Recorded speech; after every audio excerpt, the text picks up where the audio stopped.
Assalamualaikum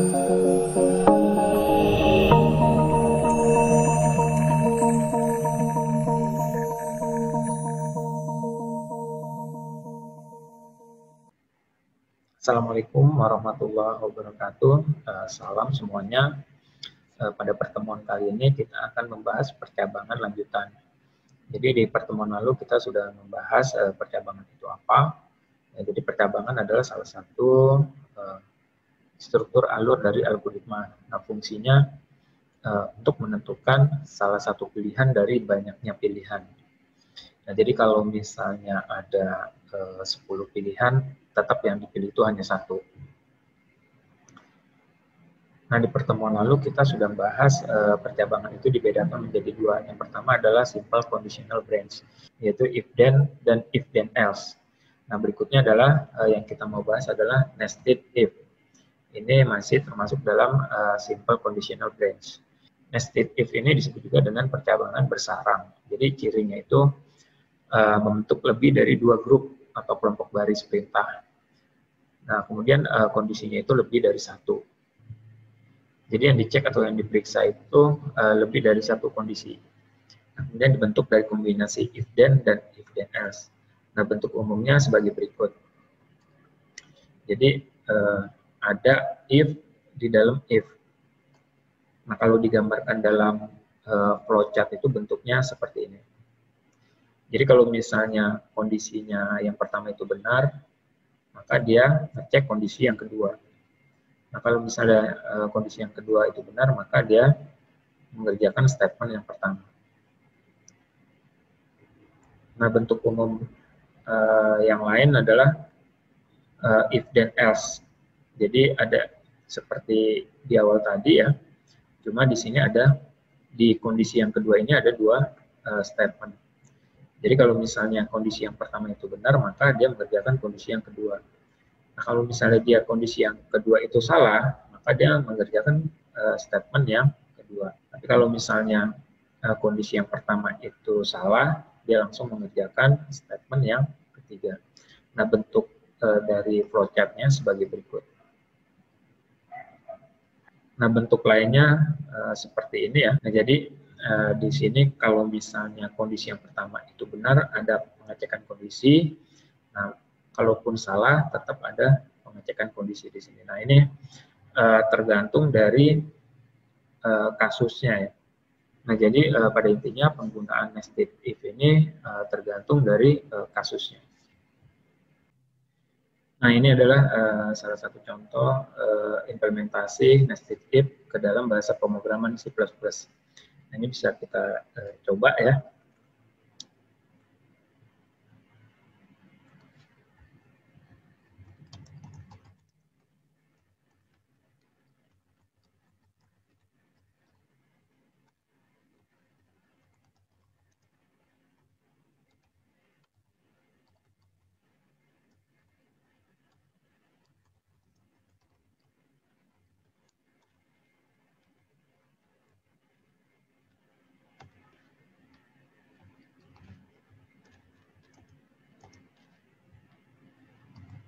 Nah, di contoh ini menggunakan variabel angka dengan tipe datanya itu integer.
Oke, kita coba compile apakah ada error.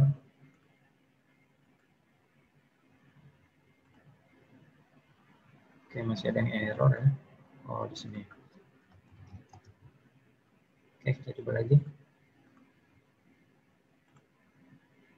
Oke, nggak ada yang error. Nah, jadi kalau misalnya kita lihat dari perintah program ini ya, di sini kita diminta masukkan nilai sembarang ya.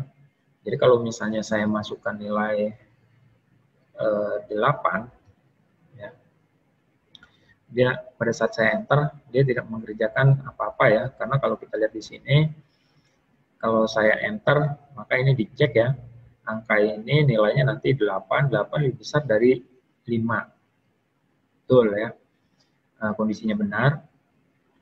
8 lebih besar dari 5, berarti kondisinya benar. Nah, kalau kondisinya benar, maka mengerjakan yang ini.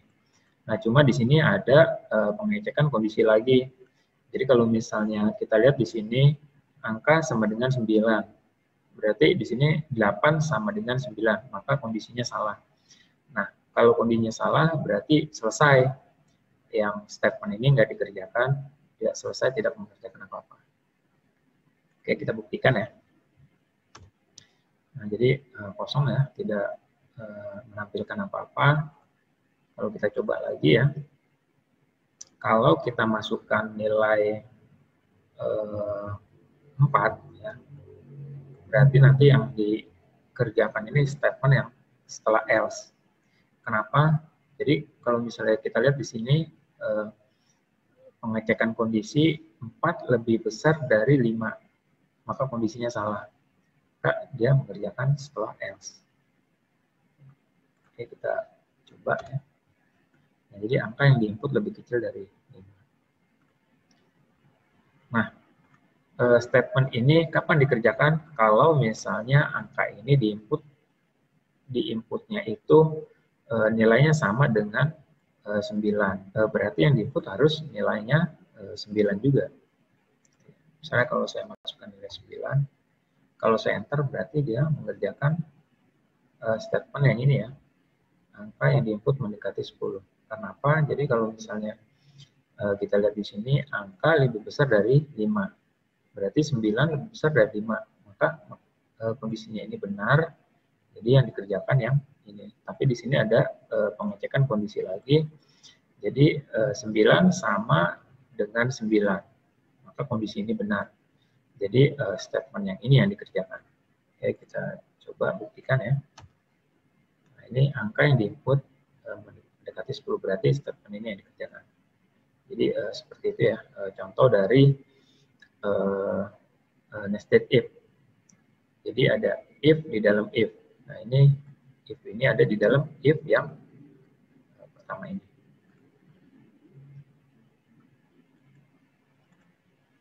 Nah, berikutnya adalah multi-way conditional branch.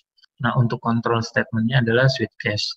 Nah, ini sama halnya dengan nested if, cuma bedanya di switch case ini hanya menguji kesamaan dari sebuah nilai. Nah, bentuk umumnya adalah sebagai berikut. Jadi, variabel itu ditempatkan di dalam switch case. Nah, nanti nilai di dalam variabel itu akan dicek ya, nilai yang sama itu ada di case yang mana. Nah, kalau digambarkan ke dalam flowchart, maka bentuknya seperti berikut. Nah, contoh dari implementasi switch case ke dalam bahasa pemrograman C++ ada contohnya seperti berikut ya. Ini bisa kita coba ya di C++.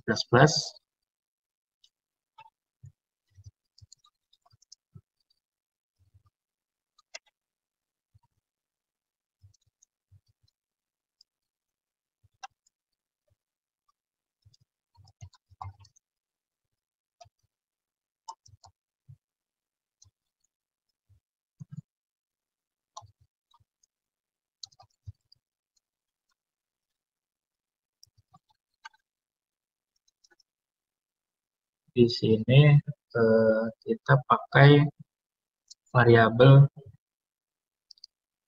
nama variabelnya kode hari. dengan tipe data integer.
Oke, kita coba apakah masih ada error.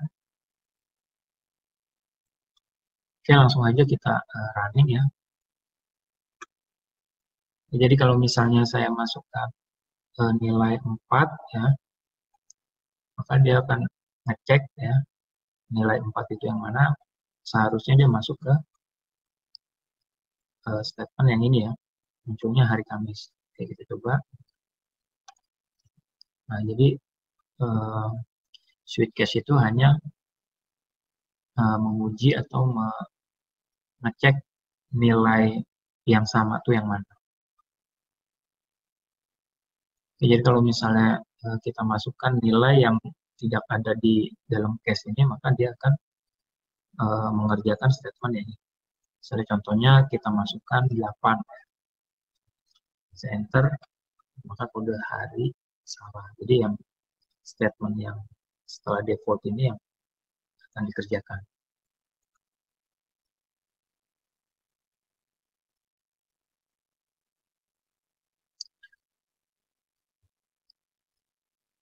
Nah, mungkin itu saja pembahasan dari materi kali ini ya. Nanti bisa Anda coba untuk latihan-latihan yang ada di materi tadi ya. Wassalamualaikum warahmatullahi wabarakatuh. Sampai ketemu lagi di pertemuan berikutnya.